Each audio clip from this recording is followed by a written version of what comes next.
দর্শক বন্ধু এবং কৃষি উদ্যোক্তা ভাই এবং বোনেরা সকলকে স্বাগত জানিয়ে শুরু করছি কৃষকের কথার নিয়মিত পর্ব। দর্শক বন্ধুরা, আজকে আমরা অবস্থান করছি ভাবনা জাতের একটি পানের বরজে এবং এই পানের বরজের অবস্থান ঝিনাইদহ জেলার কালীগঞ্জ থানার 7 নম্বর রায়গ্রাম ইউনিয়নের সিঙ্গি বাজারে। দর্শক বন্ধুরা, এই গ্রামটিতেই ব্যাপকভাবে পানের চাষ হয়েছে এবং এই গ্রামটিতে আমাদের যে কৃষক ভাইয়েরা রয়েছে তারা কিন্তু প্রত্যেকেই কিছু না কিছু পানের বরজ করেছেন। এই পানের বরজ থেকে কিন্তু তারা তাদের জীবিকা নির্বাহ করে থাকে এবং বাড়ি গাড়ি এবং আর্থিক যে বিষয়গুলো রয়েছে এই পানের বরজ থেকে কিন্তু তারা করে থাকে।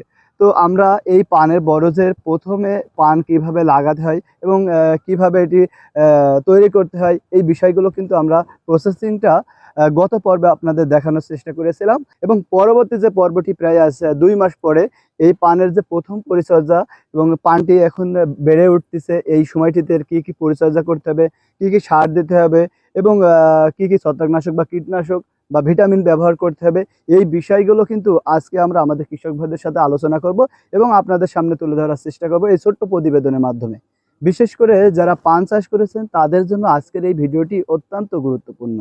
তো চলুন আমরা আমাদের কৃষক ভাইদের সাথে কথা বলি এবং এই পানের সম্পূর্ণ তথ্য সকলের মাঝে তুলে ধরার চেষ্টা করি।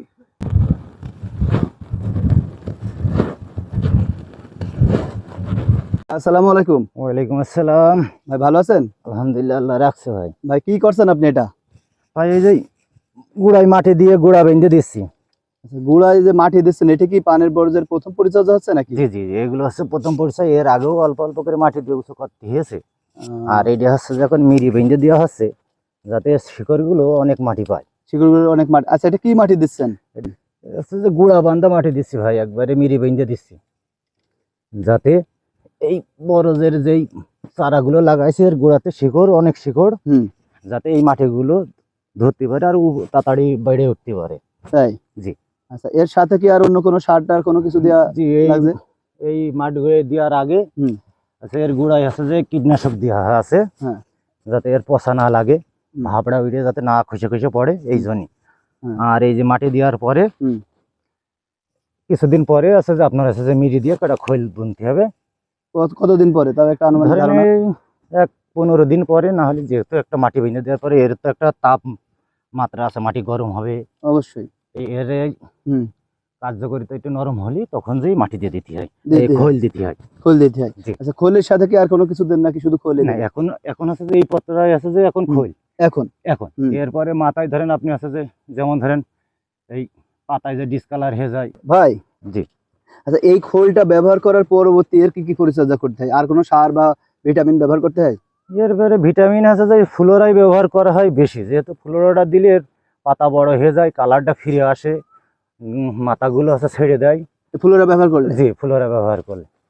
তাহলে আপনার এই মাটি দেওয়ার পরবর্তী যে পরিচর্যাগুলো রয়েছে প্রাথমিক অবস্থায় আপনারা খোল ব্যবহার করবেন। জি জি। এবং খোল ব্যবহার করার 7 থেকে 8 দিন বা 10 দিন পরে যে আপনারা এই ভিটামিন ফ্লোরাটা ব্যবহার করবেন। ফ্লোরাটা ব্যবহার করলে এর গাছের কালারটা ভালো থাকবে, পানটা বড় হবে এবং আগাটাও ভালো থাকবে, সতেজ থাকবে নাকি? তো মোটামুটি এইটাই এর পরিচর্যা এই সময়টিতে। জি জি জি নাকি? জি। কাকা বলো, কি করছেন আপনি? এই পড় বানছি। পড় বানছেন? হ্যাঁ। আচ্ছা, এইটা আপনার কি জাতের পান কাকা? এটা ভাবনা জাতের পান। ভাবনা জাতের পান। এটার বয়স আছে কেমন? বয়স এই 2 মাস। 2 মাস। 2 মাস। তার মানে তো বলা চলে যে লাগানোর পরে প্রথম যে পরিচর্যাগুলো এটাই করছেন নাকি? হ্যাঁ, এটাই করছি। আচ্ছা, আমি দেখলাম যে আরো আপনার 2-3 জন কৃষক নিয়েছেন, তারা কেউ কোপ দিয়ে মাটি গুড়াই দিয়ে দিচ্ছে, আবার কেউ মাটি গুড়াই সুন্দর করে ছড়িয়ে দিচ্ছে। তো এখন এই সময়টিতে আসলে এই বড়দের কি কি পরিচর্যা করা লাগে? এই পরিচর্যা গুড়ায় মাটি দিতে হবে, খৈল দিতে হবে, সার দিতে হবে, ওষুধ দিতে হবে, এই তারপরে গুড়া সাফ করতে হবে, গুড়া পরিষ্কার করতে হবে। মোট কথা এর মধ্যে নড়া যাবে না, বিভিন্ন রকমের কাজ এর ভিতরে করতে হবে যতদিন কিনা চালে না উঠবে। এই উপরে যতদিন না উঠবে। তারপরে যে যখন উপরে উঠে যাবে তখন আবার নামাতে হবে, নামিয়ে সার দিতে হবে, ওষুধ দিতে হবে। কাকা, এই পানের বড় যে এই মাটিতে গুড়া কি কি সার দিতে হয়? ফসফেট, পটাশ, ইউরিয়া এইগুলো দিতে হয়। দস্তা খোল। তো আপনারা এই যে মাটি দিয়ে দিচ্ছেন গুড়ায়, এই গুড়ায় মাটি দেওয়ার পরবর্তী কি কি পরিচর্যা করবেন? মাটি দেওয়ার পরে ওষুধ দিতে হবে, তারপরে সার দিতে হবে, তারপরে পড় বানতে হবে, তারপরে সালামও করতে হবে, ছাতি হবে, বিভিন্ন রকমের কাজ আর কি। আবার এই আগাছাটাও আপনি? হ্যাঁ, আগাছাও সাফ করতে হবে। কাকা, বলো। এই আগাছাটা যে আপনি নিড়ানি করে দিচ্ছেন বা পরিষ্কার করে দিচ্ছেন, এই আগাছাটা পরিষ্কার বা নিড়ানি করলে কি কি সুবিধা রয়েছে? এই আগাছা পরিষ্কার করে দিলে যে আমরা যে খাদ্য দেবো, এই খাদ্যগুলো সবকিছুই পরে খাতে পারবে, পরে খাতে আগাছায় পারবে। খাতে পারবে না, আগাছায় খেতে পারবে না এবং পরবর্তীতে পানটা ভালোভাবে বেড়ে ভালোভাবে উঠবে। বেড়ে উঠবে। তো ঠিক আছে কাকা, ধন্যবাদ আপনাকে আমাদের সাথে সময় দেওয়ার জন্য। ভালো থাকবেন, সুস্থ থাকবেন। দর্শক বন্ধুরা, আমরা আমাদের কৃষক ভাইদের সাথে কথা বললাম। মোটামুটি এই সময়টিতে এই পানের গুঁড়ায় বেলে দোআঁশ মাটি দিয়ে ভালো করে বেঁধে দিতে হবে এবং এই পলটা রয়েছে, এই পলটাও ভালো করে বেঁধে দিতে হবে এই শলার সাথে। এবং বেঁধে দেওয়ার পরবর্তী যে সময়টি রয়েছে 1 থেকে 7 দিনের ভিতরে এই পানের বরজে বিভিন্ন ধরনের সার দিতে হবে এবং বিশেষ করে পরিমাপ মতো খোল দিতে হবে, সাথে ইউরিয়া, ফসফেট, পটাশ, দস্তা, দানাদার এবং এর সাথে একটি ভিটামিনও প্রয়োগ করতে হবে। করার পরে এই পরিচর্যাগুলো করার পরবর্তী যে পরিচর্যাগুলো রয়েছে, পরটা এই পর্যন্ত মানে উঠে যাবে, এই পাটকাঠির সাথে বা শলার সাথে উঠে যাবে। তারপর আবার পরবর্তী পরিচর্যাগুলো রয়েছে এবং সাথে সাথে কিন্তু আমাদের কৃষক ভাইরা এই জমিতে যে আগাছাগুলো আছে, এই আগাছাগুলোও কিন্তু পরিষ্কার করে দিচ্ছে।